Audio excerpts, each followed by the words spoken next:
Good morning everybody, कैसे हैं आप लोग।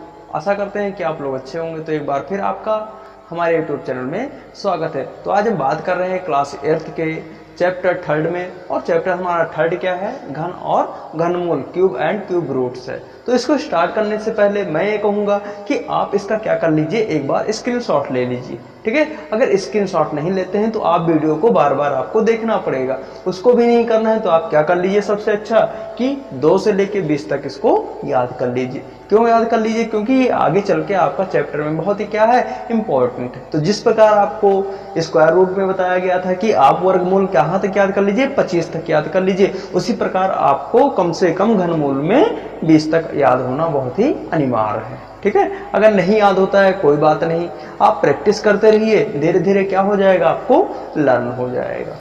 तो हमारा चैप्टर क्या है, घन और घनमूल है। तो इसको हम बताने से पहले हम कहेंगे एक बार फिर कि आप इसका स्क्रीनशॉट ले लीजिए, ठीक है। क्योंकि अब इसको हम क्या करने जा रहे हैं, इरेज करने जा रहे हैं ना। हमारा एक्सरसाइज का पहला सवाल क्या है कि निम्नलिखित संख्याओं का घन बताइए। तो घन में क्या बताया गया कि जब भी किसी संख्या का घन पूछा जाए तो उस संख्या को कितनी बार गुणा कर देना है, 3 बार गुणा कर दिया जाए। अगर किसी संख्या का वर्ग पूछता है तो उसमें कितनी बार गुणा करना है, 2 बार। लेकिन यहाँ पे पूछा क्या जा रहा है, किसी संख्या का घन पूछा जा रहा है। तो संख्या हमारी कौन सी है, 15 है, 46 है और 64 है। तो इन सभी संख्याओं को कितनी बार गुणा करना है, 3 बार गुणा करना है, ठीक है। तो हम देखते हैं यहाँ पे क्या पूछा गया, 15 का घन पूछा गया है। क्या पूछा गया, 15 का घन। तो इसका क्या हो जाएगा, यहाँ पे 15 को हम किस तरह लिखेंगे, 15 का क्यूब लिखा जाएगा। क्या लिखा जाएगा, 15 का क्यूब। अब इसको कितनी बार मल्टीप्लाई किया जाएगा, 3 बार। 15 गुणे 15 गुणे 15।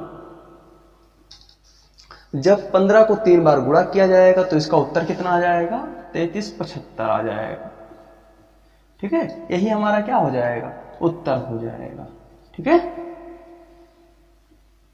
तो यही हमारा क्या हो जाएगा, उत्तर हो जाएगा। इसी प्रकार हम दूसरा सवाल करते हैं।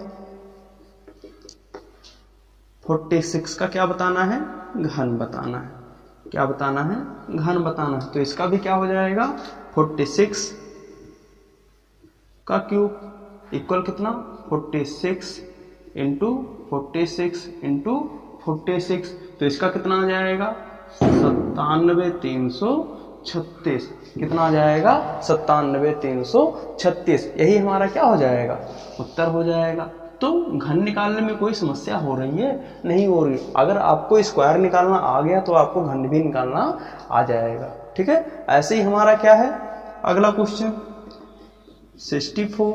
क्या है, 64। तो इसको भी हमें क्या करना है, घन ही बताना है ना। तो इसको तो आप आसानी से कर सकते हो कि नहीं कर सकते। क्या करना है, यहाँ पे 64 लिखना है और 64 के ऊपर पावर कितना करना है, हमें 3 लिख देना है। फिर कितना हो जाएगा, 64 इंटू 64 इंटू कितना, 64। कितना हो जाएगा, 64। अब इसको हमको कितनी बार गुणा कर देना है, 64 को 3 बार गुणा करेंगे। तो गुणा करने पर कितना आ जाएगा हमारा, 262 144 आ जाएगा। कितना आ जाएगा, 262 144 आ जाएगा। और यही हमारा क्या हो जाएगा, उत्तर हो जाएगा, ठीक है। तो इस तरह आपके एक्सरसाइज में बहुत सारे सवाल हैं, तो उनको आप क्या करने की कोशिश करिएगा। और अगर कहीं पे आपको समस्याएं होती हैं तो आप कमेंट बॉक्स में लिख कर बताइए कि हमको यहाँ पे समस्या हो रही है, ठीक है। तो हम अगले सवाल में मिलते हैं। हमारा नेक्स्ट क्वेश्चन क्या है कि कौन सी संख्या इसमें से पूर्णधन संख्या है। तो जो संख्याएं यहाँ पे लिखी है इसमें से हमें क्या बताना है कि कौन सी संख्या हमारी पूर्णधन संख्या है। तो क्या लिखा हुआ है, 78 लिखा हुआ है, 12 96 है, 216 17 28 40 96। तो इसमें से हमें क्या बताना है कि कौन सी संख्याएं हैं जिनका हम क्या करेंगे, 3 बार गुणा करेंगे तो संख्या हमारी क्या प्राप्त हो जाए, ये संख्याएं प्राप्त हो जाए। अगर 3 बार गुणा करने पर किसी भी संख्या को करते हैं और अगर हमारा इसमें से कोई प्राप्त हो जाता है तो वह संख्या हमारी क्या हो जाएगी, पूर्णधन संख्या हो जाएगी। और जो नहीं प्राप्त होगी वह संख्या हमारी क्या पूर्णधन संख्या है, नहीं है, ठीक है। आपको वीडियो की शुरुआत में ही बताया गया कि इस चीज का एक शॉट ले लीजिए। वहां पे हमने क्या कर दिया था, पहले ही क्यूब लिख दिया था ना। तो उसको अगर आपने देखा होगा और आपने लर्न भी किया होगा तो आपको क्या होगा, पता होगा कि इसमें से कौन कौन सा आपका घनमूल है। ये कितने का है आपका, 6 का है। ये कितने का है आपका, 12 का है, कितने का, 12 का, और ये कितने का है, 16 का। जब 6 को हम कितनी बार गुणा करेंगे, 3 बार गुणा करेंगे तो हमको कितना प्राप्त हो जाएगा, 216। और जब 12 को 3 बार गुणा किया जाएगा तो 17 28 प्राप्त होगा। उसी प्रकार 16 को कितनी बार किया जाएगा, 3 बार, तो कितना प्राप्त हो जाएगा, 40 96। ठीक है, लेकिन क्या 78 है ना, यहाँ पे 78 है, और क्या किसी भी संख्या को गुणा करने पर क्या हमको 78 प्राप्त होगा, नहीं प्राप्त होगा ना। तो किसी भी संख्या का ये वर्गमूल या घनमूल है, किसी का भी नहीं है। लेकिन 1296 किसी संख्या का वर्गमूल या घनमूल है, तो हाँ 1296 किसका, 36 का वर्गमूल है, लेकिन घनमूल है नहीं है। तो आइए हम इस सवाल को करते हैं। क्या कहा गया हमसे कि संख्या का क्या बताइए, घनमूल बताइए। ठीक है, घन हमारा क्या है, कौन कौन सी संख्या हमारी है घन,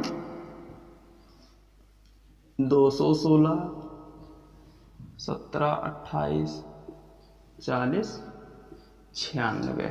ठीक है, ये संख्याएं किस किस संख्याओं की घनमूल हैं, तो संख्याएं किसकी हैं, 6 की। किसकी है, ये 6 का क्यूब करने पर कितना प्राप्त हो जाएगा आपको, 216 प्राप्त हो जाएगा। इसी प्रकार 12 का क्यूब करने पर कितना प्राप्त हो जाएगा, 17 28, और 16 का क्यूब करने पर कितना प्राप्त हो जाएगा आपको, 40 96 प्राप्त हो जाएगा।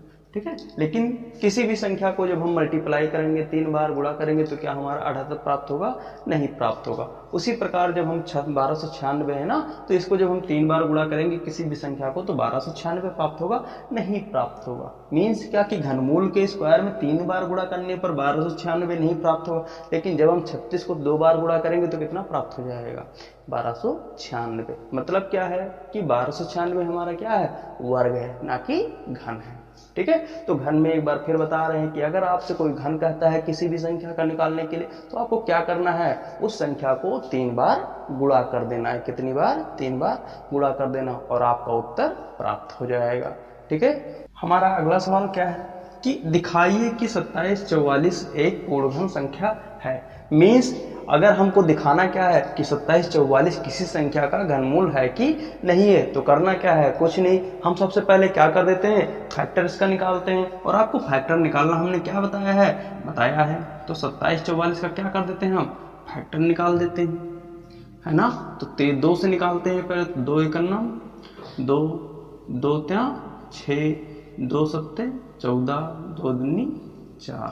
इसी प्रकार फिर 2 से, तो 2 छंग 12, 2 अट्ठे 16, 2 दूनी 2 छंग 12। फिर 2 से करते हैं तो 2 त्या 6, 2 चौको 8, 2 त्या 6। फिर क्या, 2 से कटेगी संख्या, नहीं कटेगी ना, तो 7 से हम करते हैं, तो 7 चौक 28, कितना बचा यहाँ पे 6, तो कितना हो जाएगा, 7 सता 49 हो जाएगा, 7 9 63 हो जाएगा। ठीक है, इसी प्रकार 7 से करते हैं तो 7 सता 49, और फिर 7 से 1 आ गया। ठीक है, और हमने क्या बताया आपको कि जब तक हल करना है इसको, जब तक कि लास्ट में 1 ना प्राप्त हो जाए। ठीक है, तो इसको हम क्या कर देते हैं, यहाँ पे क्या निकालना है कि यह संख्या हमारी घनमूल है कि नहीं। तो 27 44 हमने लिख दिया इसके रूट में। ठीक है, और यहाँ पे क्या हो जाएगा, जो संख्या हमको प्राप्त हुई है उसको इसके अंदर लिख दिया जाएगा, 2 × 2 × 2, 7 × 7 × 7। क्या बताया गया था इसमें कि प्रत्येक का हम क्या करेंगे, पेयर बनाएंगे। कितने का पेयर बनाना है, 3 3 का पेयर बनाना है, और प्रत्येक पेयर से कितना निकालना है, एक एक डिजिट निकालनी है ना। तो कितना हो जाएगा, यहाँ पे 2 हो जाएगा, और इसमें से कितना निकलेगा, 7। कितना हो गया, 7 दूनी 14। यही हमारा क्या हो जाएगा, उत्तर हो जाएगा। मीन्स क्या कि जब हम 14 को 3 बार गुणा करेंगे तो क्या प्राप्त हो जाएगा, 27 44 प्राप्त हो जाएगा। तो हमसे पूछा क्या था सवाल ने कि दिखाइए कि 27 44 एक पूर्ण घन संख्या है। तो आप लिख सकते हो कि हाँ, यह 14 का क्या है, क्यूब है। ठीक है, हमारा अगला क्वेश्चन क्या है कि एक घनाकार वाटर टैंक की एक कोर 16 मीटर है, तो उसमें पानी कितना आ जाएगा। मीन्स क्या है कि हमें क्या करना है, वाटर टैंक का आयतन बताना है। उसकी एक कोर हमें क्या है पता है, एक भुजा की लंबाई हमें पता है, तो हमें क्या करना है, उस टैंकर का आयतन बताना है। तो आपको आयतन का तो सूत्र पता ही होगा ना कि घन का आयतन क्या होता है। तो घन का आयतन क्या होता है, भुजा क्यूब होता है ना। तो उसी के बेस पे हम क्या करेंगे, इस सवाल को लगाएंगे। ठीक है, तो क्या है यहाँ पे, वाटर टैंक की कोर कितना है, 16 मीटर है। कितना है, 16 मीटर है। ठीक है, कितना है, 16 मीटर है। और हमें क्या पता है कि घनाकार वाटर टैंक का आयतन क्या होता है। तो आयतन तो आपको पता होगा ना, घन का आयतन क्या होता है, भुजा क्यूब होता है। क्या होता है, भुजा क्यूब होता है ना। क्या होता है, भुजा क्यूब, या हम कह सकते हैं क्या होता है, ए क्यूब होता है। क्या होता है, ए क्यूब होता है। ठीक है, क्या, ए क्यूब। ठीक है, तो इसी के ऊपर हम क्या कर देंगे, सवाल को लगा देंगे। ठीक है, क्या पूछा गया हमसे कि इसका हमें क्या बताना है, पानी कितना आ जाएगा, मीन्स टैंकर का आयतन कितना है। तो यहाँ पे भुजा क्यूब कितनी दी हुई है, जो हमारी भुजा दी हुई है कितनी दी हुई है, 16 मीटर दी हुई है। तो 16 का हम क्या कर देंगे, क्यूब कर देंगे। और 16 को कितनी बार गुणा करना है, 3 बार गुणा करना है। ठीक है, तो कितना आ जाएगा, 40 96 आ जाएगा। ठीक है, तो यही हमारा क्या हो जाएगा, उत्तर हो जाएगा। क्या हो जाएगा, उत्तर हो जाएगा। अगर आप लोगों को वीडियो अच्छा लगता है तो चैनल को लाइक करिए, शेयर करिए और सब्सक्राइब करिए, और अपने दोस्तों को भी शेयर करिए, जिससे अगर उन लोगों की क्लासेस क्या है, कहीं पे रुकी हुई हैं, तो वो क्या हो सके, लगातार कंटिन्यू हो सके। तो हम नेक्स्ट लेक्चर में मिलते हैं और नेक्स्ट एक्सरसाइज के साथ में मिलते हैं। ठीक है, तो आज की वीडियो में इतना ही।